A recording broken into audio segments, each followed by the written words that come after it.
Hello, everybody. This is the old bear from the old bear's den of Bigfoot.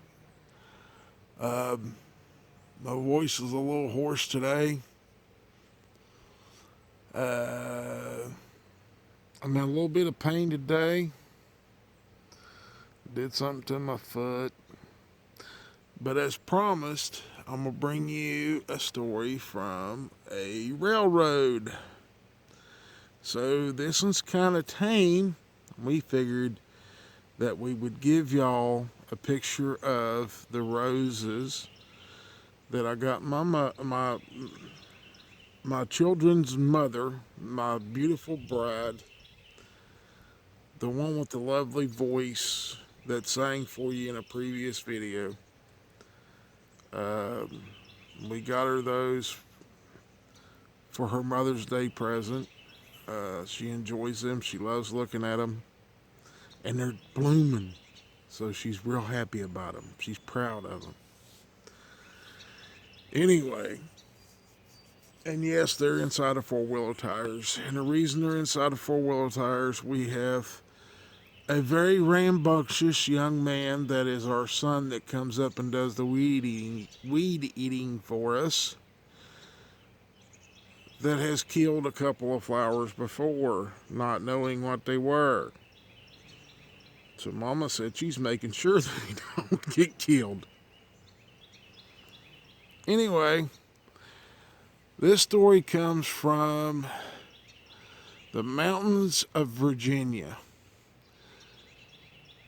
And there was a freight train that this gentleman was on, along with the train engineer. They were making a delivery of freight to a rail yard.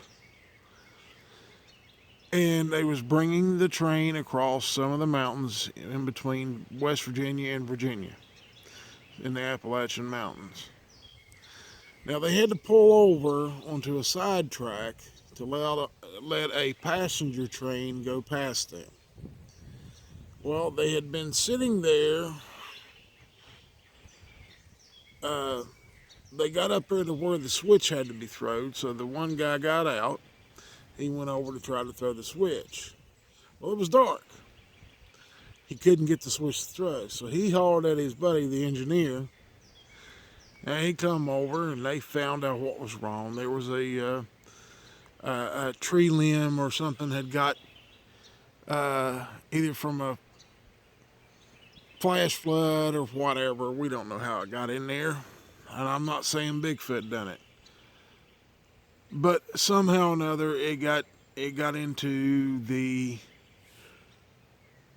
rail that let him go on the side track, so the passenger train can come down the main track. And as they figured it out, got it apart, got it loose, switched it, and they was going back up. They had time. It wasn't no big rush. It wasn't like it was needed right then. They just had to pull over and let the other train pass, and because that was the only track in that area. And like I said, it was dark, so they were headed back towards the engine of the train, and the engineer and I guess you would call him a conductor, were chatting, and the guy that was told me this, which was the conductor, had a flashlight. One of them real nice, expensive flashlights that show 1,000,000 candle watt power or whatever. And he was swinging it, talking to the engineer.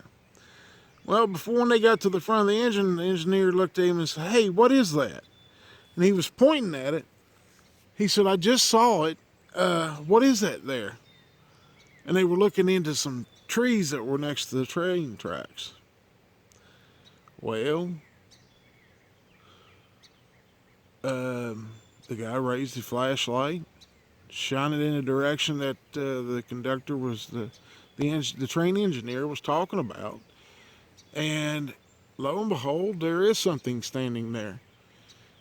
It was partially hidden by the tree. Half of the body, or a little less than half the body, was hid by the tree. It was standing there looking at him. Had long hair all over its body. Said the face looked like a human face. Had a human type nose. Had a thin set of lips. There was no protrusion from the mouth area. So it's not a type 4. It looked like a human being standing there, but it had long hair from the top of its head down to its feet, of what they could see on it. They said clearly it was a male. Y'all take that for what it is. We're not getting into that subject. And it just stood there and looked at him, and when he shined a light on it, the Bigfoot raised its arm to shield its eyes from the light. Well, this frightened both of them. After kind of being paralyzed looking at this thing for about 10 to 20 seconds, the engineer took off running towards the door, the steps, to climb back up on the engine, and the conductor followed him. They got into he got in the engine and started getting over on the side track to move away from this thing, because it wasn't too far from the engine. And the other guy, I guess once he got up there and was holding the door open, he was standing there and trying to look where it was at, and it wasn't there. Well, they lost sight of it for just a split second or two, and it's gone.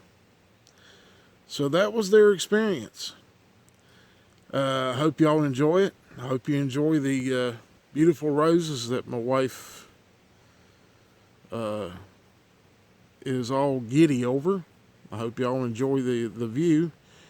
And the next video is